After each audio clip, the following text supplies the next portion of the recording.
E nesse quarto episódio, esse quarto sermão, eu gostaria de começar com algumas perguntas para vocês. Vocês sabem que eu sou um cara que gosta de perguntar. Você ama a sua família? Até onde você vai para demonstrar esse amor? Parece uma pergunta simples, uma pergunta boba, mas o meu pai me contou uma história lá da infância dele, uma recordação que marcou ele. E ele lembra muito bem dos dias que ele ia na casa da tia dele, visitá-la quando era criança. E toda vez que ele ia visitar, havia uma regra dentro da casa. A regra era: o maior prato de comida era sempre o marido, sempre o chefe da casa.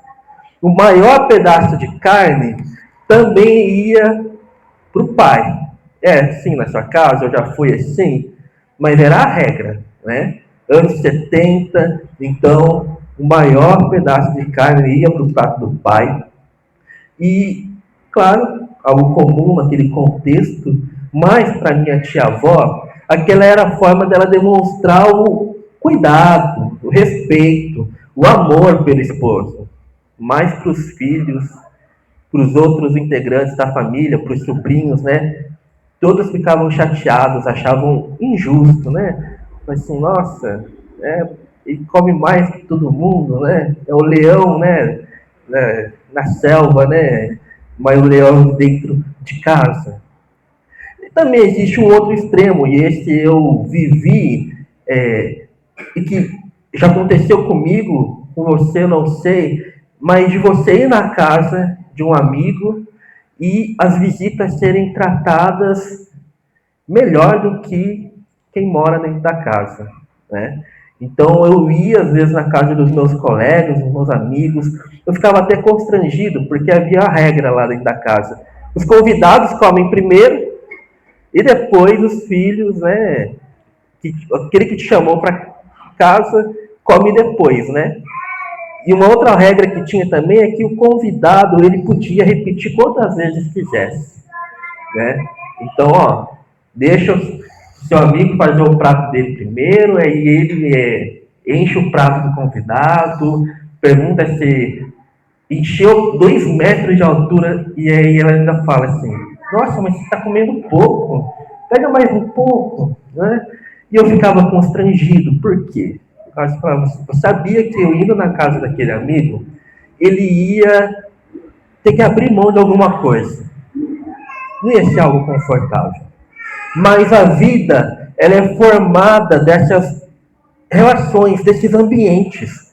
Nós tentamos demonstrar amor, cuidado ou manter certas regras sociais, mas nem sempre aquilo produz o resultado que nós imaginamos.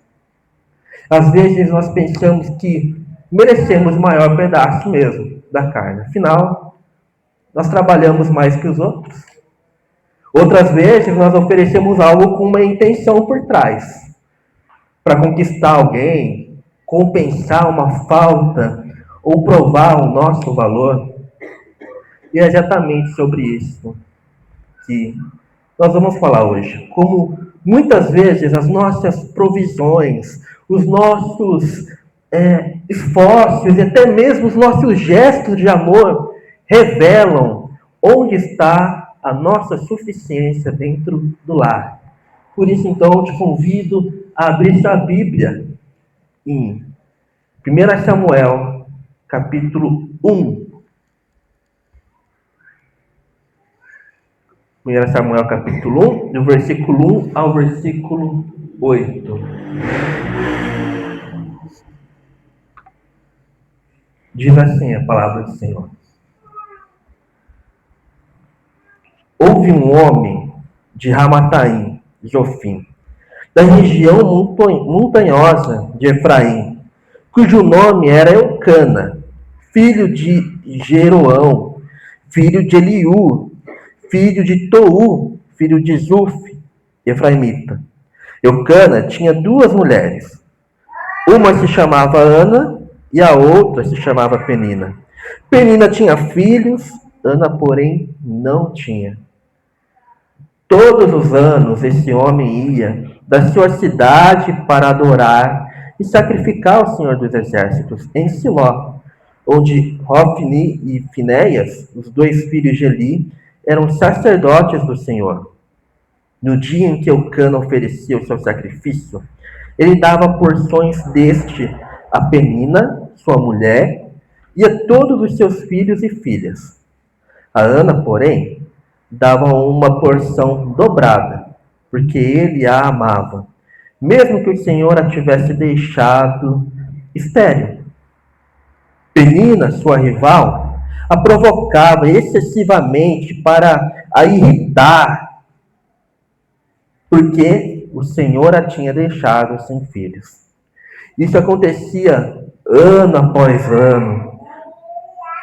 Todas as vezes que Ana ia à casa do Senhor, a outra a irritava. Por isso Ana se punha a chorar e não comia nada. Então Eucana, seu marido, lhe disse: Ana, por que você está chorando? E por que não quer comer? E por que está tão triste? Será que eu não sou melhor para você do que 10 filhos? Vamos orar? Senhor, tua palavra foi lida nesse momento. Nos guie na exposição dela. Abra nossa mente e o nosso coração. Em nome de Jesus. Amém. O livro de 1 Samuel procura responder uma expectativa do povo de Israel na época. O fim de um ciclo onde líderes chamados de juízes que conduziam o povo chega ao fim e um outro ciclo está prestes a começar, a monarquia. Um rei é desejado pelo coração das pessoas. Isso se mostra no fim do livro de Juízes. Nos 3 últimos capítulos de Juízes, a gente vê uma crise nacional, onde uma mulher, você já deve ter ouvido essa história que nos impacta tanto, a mulher de um levita, ela é morta, dividida em 12 pedaços, esses pedaços são enviados cada um para uma tribo de Israel, e o capítulo termina com o seguinte cenário: a tribo de Benjamim, que protegeu os criminosos que mataram a mulher, são quase exterminados ali, porque as outras se voltam contra eles, mas ao verem que aquela tribo vai acabar, é permitido que os homens peguem mulheres em Siló, se casem para formar a família, para que aquela descendência não acabe. E a seguinte nota é registrada em Juízes, capítulo 1, versículo 24 e versículo 25. Então, os filhos de Israel também partiram dali, cada um para a sua tribo, para a sua família e para a sua herança. Naqueles dias, não havia rei em Israel. Cada um fazia o que achava certo. Agora, Samuel abre nos informando no versículo 1 sobre um homem chamado Eucana, um levita, que mora lá em Ramataim, região montanhosa de Efraim. No versículo 2, pela ordem, ele vai falar que ele tem 2 mulheres. E pela ordem que essas mulheres são citadas, Ana vem primeiro, demonstrando uma importância maior para Ana. E depois vem Penina. E vai dizer que Ana, então, é a primeira esposa, porém, por não ter filhos, ele então se casa com Penina. E nós precisamos lembrar de algo muito importante: a poligamia, o casamento com mais de uma mulher, nunca foi algo aprovado por Deus. Isso já era algo em desacordo, reprovado por Deus. O ideal do casamento sempre foi e será entre 2 pessoas, homem e mulher. E depois, no segundo versículo, ele apresenta Ana primeiro, e depois ele inverte, colocando Penina, porque ela tinha filhos e Ana não. Então, existe uma tensão aqui. A primeira esposa, a amada, porém não dava filhos. Uma segunda entra e essa dava filhos. E o texto vai mostrando essa dinâmica, essa tensão para nós. E o versículo 3 vai nos dizer que então, todos os anos, esse homem ia da sua cidade para adorar e sacrificar ao Senhor. Para você entender aí a distância entre Siló e Ramataim, seriam de 24 a 32 quilômetros de distância entre essa região montanhosa, um caminho íngreme, cheio de vales rochosos, que tornava a caminhada cansativa, perigosa, mas todos os anos esse homem ia lá. Para você visualizar mais, a distância entre Ramataim e Siló seria do São Marcos, onde eu moro, para o Campo Grande. 24, 30 quilômetros. Uma viagem que a pé levaria de 1 a 2 dias, ou até mesmo com um animal de carga. Então, assim como eu vou de São Marcos ao Campo Grande, Eucana ia de Ramataim a Siló todos os anos. E o versículo 4 vai nos falar: no dia em que Eucana oferecia o seu sacrifício, ele dava porções deste a Penina, sua mulher, e a todos os seus filhos e filhas. Esse sacrifício de Eucana, ele não era aquele sacrifício pelos pecados, sacrifício da expiação, mais que eram feitos, mas ele era um sacrifício, uma oferta de paz. E existe uma diferença como cada oferta é tratada. Na oferta pelos pecados, o animal que é levado, ele é totalmente consumido. O sangue, ele é derramado. Toda a gordura, ela é queimada ao Senhor. E a carne é comida. E pelo sacerdote ou pelo sumo sacerdote. Mas na oferta de paz, na oferta pacífica, ela é diferente, que é justamente essa oferta que Eucana está fazendo aqui. Ele leva o animal para o sacerdote, só que ele não é totalmente consumido. É consumido para Deus, queimado, derramado o sangue, é queimada toda a gordura para Deus. Uma parte da carne desse animal vai para o sacerdote e o restante volta para o ofertante, para o adorador, aquele que levou. E ali ele faz uma refeição. Ele faz uma ceia com a família e divide então aquilo que voltou em porções para os familiares. Então, imagine a cena. A mesa posta. Parte do sacrifício volta para o ofertante.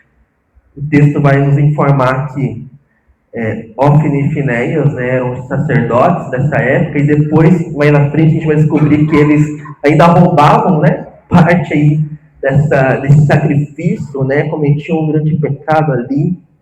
Mas nós temos essa cena, a mesa posta, toda a família sentada, não em casa, mas na igreja, no tabernáculo, nas dependências do tabernáculo. Porque a lei dizia que aquele sacrifício, o que voltava, deveria ser consumido no mesmo dia. Não poderia passar de um dia para o outro, aquela carne que sobrava. E nós então temos a nossa cena. A mesa pronta. Comida à frente deles, a carne. Mas um detalhe no versículo 5. A Ana, porém, dava uma porção dobrada, porque ele a amava, mesmo que o Senhor a tivesse deixado estéril. No momento da refeição, Eucana demonstra seu amor por Ana, mesmo que o Senhor a tivesse deixado estéril. Dando porção dobrada na refeição, enquanto Penina e os filhos dela recebiam porções normais. Você consegue perceber a complexidade deste quadro familiar? Diante da mesa, um tratamento diferente acontecendo, um problema da esterilidade, tudo contribuindo para que o problema cresça cada vez mais e mais. O versículo vai dizer: Penina, sua rival, a provocava excessivamente para irritar, porque o Senhor a tinha deixado sem filhos. O texto retrata esse movimento de vai e volta. Ora Ana vem primeiro, outra hora Penina inverte, ela está por cima, mostra vantagens e desvantagens no relacionamento das duas, no sacrifício e porções. Ana recebia o dobro. Agora Penina a provoca excessivamente, além dos limites. Samuel enfatiza, sem medo nenhum, a causa da esterilidade, sendo o Senhor. Mas no versículo 6, nós podemos entender que o argumento da Penina usada para provocar Ana era justamente esse. Porque o Senhor a tinha deixado sem filhos. Isso não é uma simples justificativa, uma informação dentro do texto, ou explicação ali presente. É como se nos dias de hoje alguém olhasse para você, ou você olhasse para outra pessoa e dissesse assim: olha, eu sou mais abençoado por Deus do que você. Olha para minha casa, olha a minha conta bancária, olha o meu corpo, seja qual área for, seja o status social, seja o financeiro, até mesmo de saúde, nós podemos ser como Penina e dizer: o que adianta ter porções dobradas se o Senhor não lhe dá filhos? O que adianta você vir aqui, sentar-se, vir adorar a Deus se você não tem uma casa própria, se você não tem um carro legal? Que adianta você sentar aqui e vir aqui adorar a Deus se você não tem o trabalho, o cargo dos sonhos? Você não tem a quantidade de seguidores nas redes sociais? Essa é a provocação de Penina.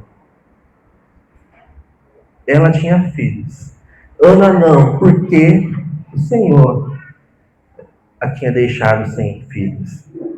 Essa cena me lembra Provérbios 15:17, que diz que melhor é um prato de legumes onde há amor do que um boi inteiro acompanhado de ódio. Essa é a dinâmica da família. Aqui nós encontramos um tema que fala diretamente com as nossas famílias e nos traz alertas urgentes para a vida. Veremos aqui que o problema não está em Penina apenas. Ele é muito mais complexo e passa também por Eucana. Afinal, quem foi que trouxe outra mulher para dentro desse relacionamento? No entanto, esse mesmo homem, ele trouxe uma outra mulher para o seu relacionamento, mas todos os anos ele andava quilômetros, sem falta. Ano após ano, toda essa dinâmica desgastante se repetia, a logística, a viagem longa, a refeição tensa, todos os anos, a refeição dobrada, a provocação cruel de Penina, o prato, a porção dobrada de Ana. Diante desse cenário, a aparência religiosa, e que até mesmo parece legítimo, porque o texto diz que Eucana amava Ana. Porém, mesmo quando cumprimos os nossos ritos religiosos, mesmo quando oferecemos nossas melhores provisões materiais, a nossa autossuficiência é incapaz de curar a esterilidade e a rivalidade dos relacionamentos. Dentro dos nossos lares existe um grito pela necessidade de um Salvador, de um Rei. Por isso o nosso tema, a suficiência de Cristo no lar, nos revela as marcas da rivalidade, que muitas vezes podem estar presentes nas nossas casas. Versículo 6, Penina, sua rival, a provocava excessivamente para irritar, porque o Senhor a tinha deixado sem filhos. A rivalidade, naturalmente, é algo ruim. Imagine dentro de casa, dentro da família. É muito pior. Em Levítico 18, vai dizer assim, reprovando a poligamia, a relação poligâmica. E não case com a irmã de sua mulher, de modo que se torne rival dela, nem tenha relações com outra, enquanto a sua mulher estiver viva. Nós vemos em Gênesis um exemplo vivo disso em Lia e Raquel, irmãs, que disputavam o amor de um homem, Jacó, um dos patriarcas de Israel. E elas mediam forças pelo nascimento de cada filho. Porém, Lia dava filhos e Raquel não. Situação parecida, né? Com a de Ana e Penina.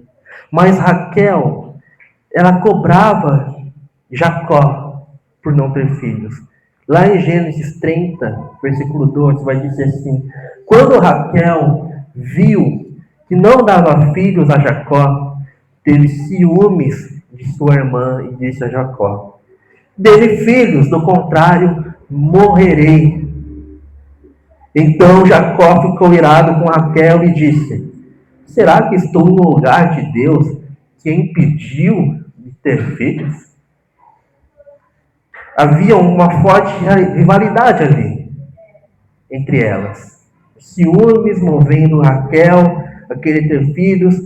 E no capítulo 29, versículo 31 a 34, vai nos relatar a expectativa de Lia em ser amada pelo marido através dos filhos. Olha o que diz lá.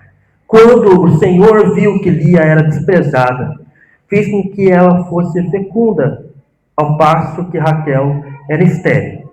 Assim Lia ficou grávida e deu à luz a um filho, a quem deu o nome de Ruben, pois disse: o Senhor viu a minha aflição. Por isso agora meu marido vai me amar. Ela ficou grávida outra vez e deu à luz a um filho e disse: o Senhor viu que eu era desprezada e me deu mais este filho, e deu-lhe o nome de Simeão. Lia ficou grávida ainda outra vez e deu à luz a um filho e disse: agora, desta vez, o meu marido se unirá mais a mim, porque lhe dei à luz 3 filhos. Por isso lhe deu o nome de Levi. Era costume da cultura antiga, quando a mulher não tinha filhos, oferecer uma serva para que ela desse a luz em seu lugar, né? Aquilo que nós chamamos hoje da barriga de aluguel, né? Ou os homens se casavam com outra pessoa para ter filhos e dar continuidade ao nome dele, o nome da família, igual Eucana fez. Mas Gênesis 30, versos 7 e 8 vai nos mostrar. Olha o que Raquel diz. Outra vez, Bila, que é a serva de Raquel, ficou grávida e deu à luz ao segundo filho, a Jacó.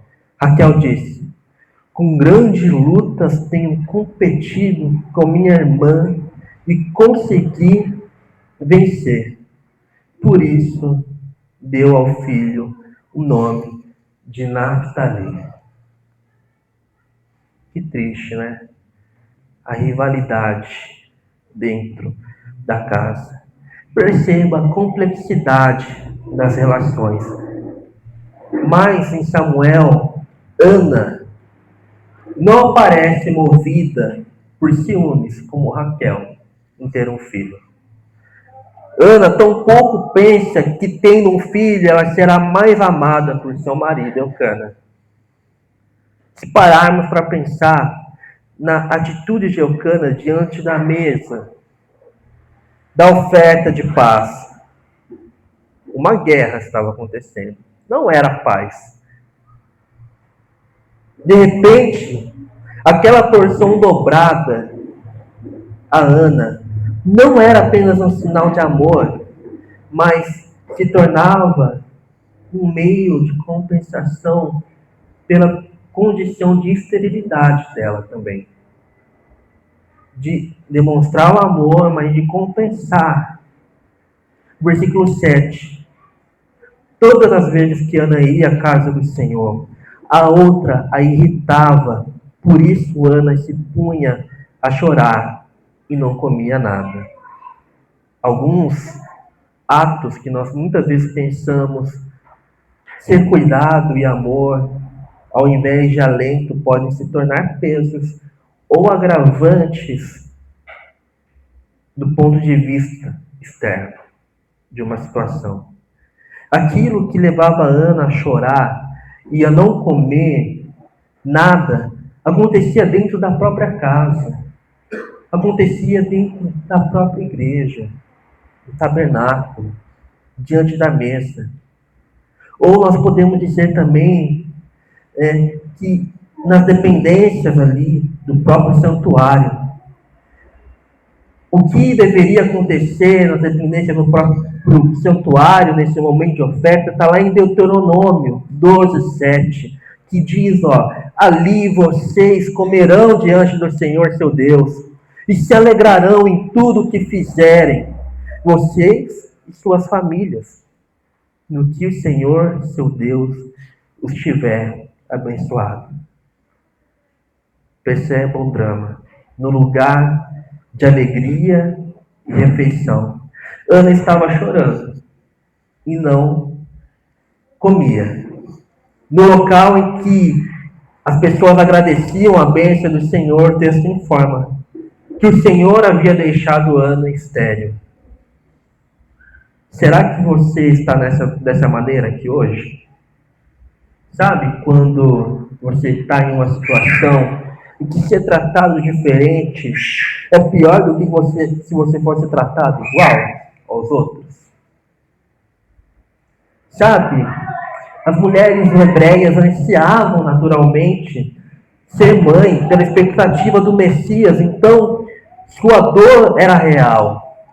Ela vinha da rival que vivia na mesma casa e da esterilidade e o tratamento diferentes contribuindo para que o atrito fosse crescendo cada vez mais. Talvez você olhe para a sua casa hoje e você perceba que não existe uma penina. Graças a Deus por isso, né? Por não ter outra penina em nossa casa, na sua vida. Uma vez que no Brasil só é permitido ter uma esposa, né? É o que diz lá na lei. E estes costumes parecem às vezes tão distantes de nós, mas dentro da sua casa pode ter um Eucana. Ou você pode ser um Eucana. Nós podemos sofrer do complexo de herói, do complexo de salvador. E nós podemos ter então nosso segundo pensamento hoje, ponto, a ilusão da autossuficiência.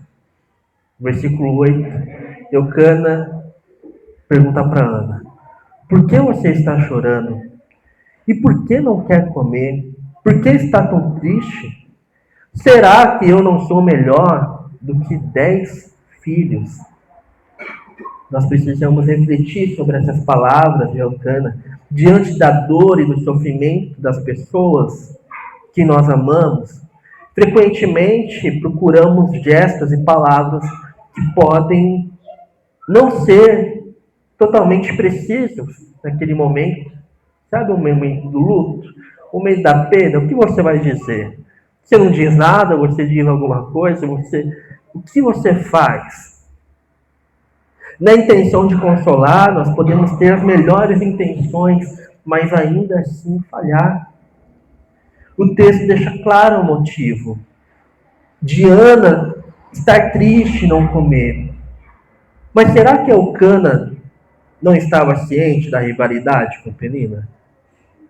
Ou será que ele tinha consciência, justamente por ele saber desse problema, é que ele diz essas palavras? Ou pelo menos ele tem consciência até certo ponto do problema dentro da própria casa dele. Quando Elcana pergunta, será que eu não sou melhor do que 10 filhos? Em outras palavras, o que Elcana está dizendo é, será que eu não sacrifico o suficiente por você?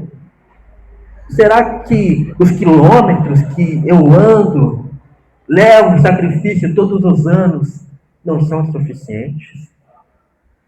Olha, mas eu te dou a porção dobrada, porque eu te amo. Por que choras? Todos os anos eu venho até Siló, cumpro as minhas responsabilidades com vocês, e ainda assim vocês competem. Há muita coisa por trás das palavras de Elcana. A ignorância pode vir do fato de não entendermos a dor e as lágrimas daqueles que fazem parte das nossas vidas, como nossos pais ou cônjuges. O problema muitas vezes está debaixo do nosso nariz e nós perguntamos, por que está chorando? Então, aos poucos, nós vamos começando a nos apoiar naquilo que fazemos ou nas coisas que nós conquistamos. O marido pode olhar para a esposa e para a família e parar de ouvir e perceber a necessidade dela e dizer, mas eu sou o provedor, mas eu pago as contas, olha, eu não deixo faltar nada, eu compro as tuas roupas, eu te dou aquilo que você gosta, eu coloco os filhos na melhor escola. Será que eu não sou melhor do que 10 filhos? Esse é o que eu chamo de o complexo de Elcana. As mulheres também podem sofrer disso, semelhantemente. Como Lia. Mas eu dei a luz aos filhos?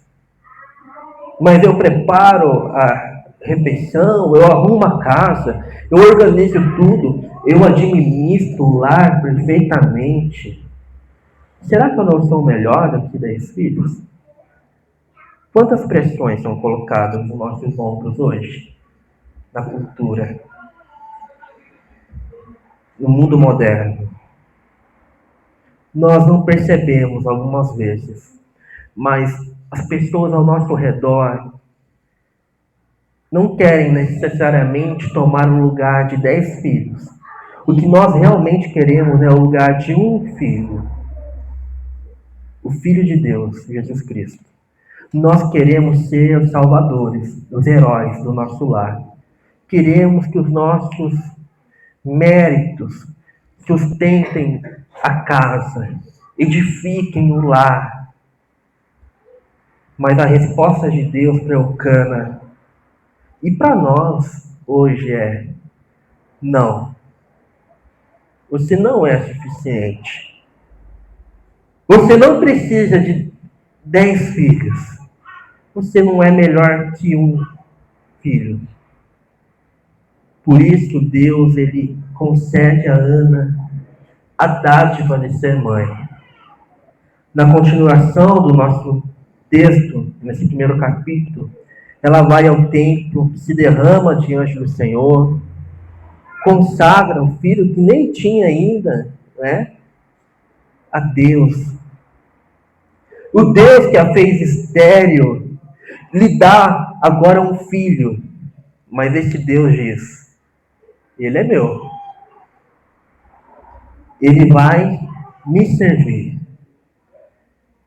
Essa convicção que todo pai deveria ter, de que os filhos, eles não são para nossa alegria pessoal, para as nossas realizações pessoais, por aquilo que você não realizamos, mas eles são do Senhor.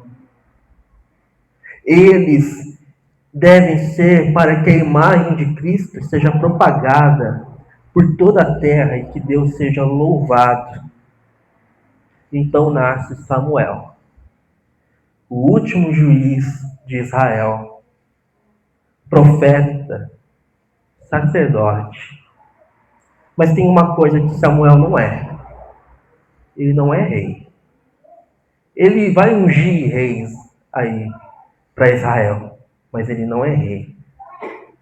Porque naquele tempo não havia rei e cada um fazia o que achava mais certo. Mas então nós olhamos para Jesus Cristo. Jesus nasce de um milagre ainda maior do que o de Samuel. Não de uma mulher estéril, mas de uma virgem. Jesus viveu inteiramente para o propósito de Deus, para morrer na cruz em nosso lugar, por causa das nossas rivalidades, por causa da nossa esterilidade espiritual, moral, por causa do nosso egoísmo e do nosso desejo de querer ser maior. Ele foi à cruz para nos destronar desse lugar de autossuficiência que nós nos colocamos nos nossos lares. Ele sim, ele é o verdadeiro profeta, o verdadeiro sacerdote, o verdadeiro rei. Tem uma postagem que eu vi no Instagram, muito interessante essa semana, que dizia assim: nada temos até que tenhamos Cristo. Tendo Cristo, temos tudo. Se Ele governa a sua vida, então você pode passar a ouvir melhor aqueles que você tanto diz amar. Você pode continuar provendo e cuidando deles.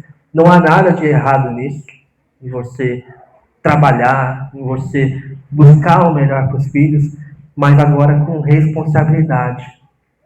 Talvez sem gastar mais tempo no trabalho ou na rua, ou dentro de um sistema religioso, do que com seus filhos, com a sua família, com a sua esposa.